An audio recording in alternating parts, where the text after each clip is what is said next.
This segment is sponsored by Endoscopic Wellness Center of America. Obesity continues to be a nationwide epidemic as 1 in 3 Americans are diagnosed as obese.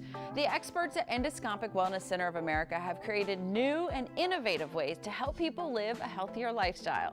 Chief Medical Officer Dr. Richard Allen Blosser explains. Dr. Blosser, it is so great to see you. What is considered a prior bariatric surgery? Good morning. Thank you for asking. That's a wonderful question. There are really, they fall into 2 categories. One is what is called the Roux-en-Y gastric bypass, or a version of that, where the stomach is not removed. The stomach is actually left intact, but it is closed off. And a limb or a segment of the jejunum is brought up, or the small bowel is brought up and attached to the little small remnant of stomach. And that's the traditional Roux-en-Y gastric bypass that has been performed now for almost 30 years, modified in certain instances over the years, but it was very effective in losing weight initially. We found now that we're 20 years into this, that lo and behold, these about 2/3 or 60 to 70% of these people will regain the weight after about 5 to 10 years. The second intervention is called a laparoscopic sleeve, where the greater curvature of the stomach, or about 1/2 to 1/3 of the stomach, is actually removed, creating a smaller gastric volume. And both of these are intended for weight loss. The weight loss with the laparoscopic sleeve is not nearly as great or as lasting or enduring as the Roux-en-Y gastric bypass. But 2/3 of patients who undergo these major abdominal surgeries for obesity will regain the weight usually about 5 years out, or begin gaining weight about 5 years out.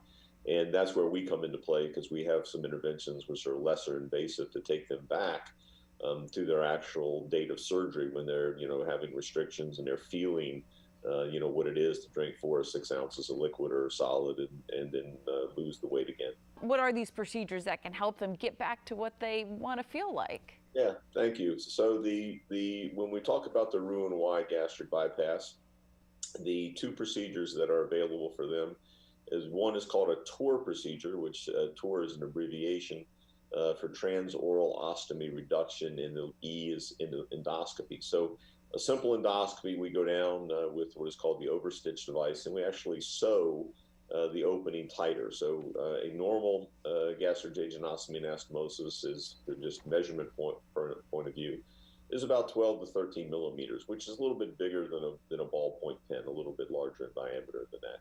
But we can also reduce the gastric pouch. The second one is what is called TOR-B, and TOR-B is a new technique that we developed here at EWLCA. That is a really simple endoscopy. We're on the verge of patenting the idea. And it's something that we offer to our patients that is simple, effective, and literally can reduce their ostomy down to as small as I wished you did it, but can't close it off, because the safety of the TOR-B is something that is just inherently safer than the TOR, because you could theoretically in the TOR close off the stomach. That's not what's happening with the TOR-B. So these are all advances in medicine that we offer here at EWLCA, and to take patients who've already been through surgery, because their only other option is to go back to the operating room, where they have a very high incidence of complication rates between 5 and 7%, and a mortality rate of 1 to 2% going back to the operating room. How do you figure out who is perfect and who can be helped?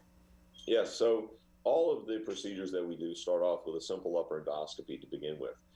All of our patients in the office have come see our nurse practitioner or myself, where we get a complete history and physical. We get records from their primary care. We have lab work done, depending on what other comorbidities or risk factors they may have. And at the end of the day, it's about the safety of the patient first and foremost. If they have known malignancies or something along those lines, we as well have a anesthesiologist that will evaluate their airway and evaluate their cardiovascular risk going into it. So we take every precaution, especially in the patient population, which is at higher risk, i.e. because of their weight. So we do all that preoperatively to reduce and minimize the risk as much as possible. And then the safety of endoscopy is so much better than surgical approaches. Right. And we're able to, especially in this population of patients who've had previous surgery, we're able to do exactly what they would do in the operating room, but we can do it endoscopically in a third of the time and for a quarter of the price. Dr. Blosser, thank you so very much. Thank you for your time. We really appreciate it. You can go to the website ewlca.com to request an appointment for a consultation with their team of experts. They'll be able to help you kickstart your weight loss journey.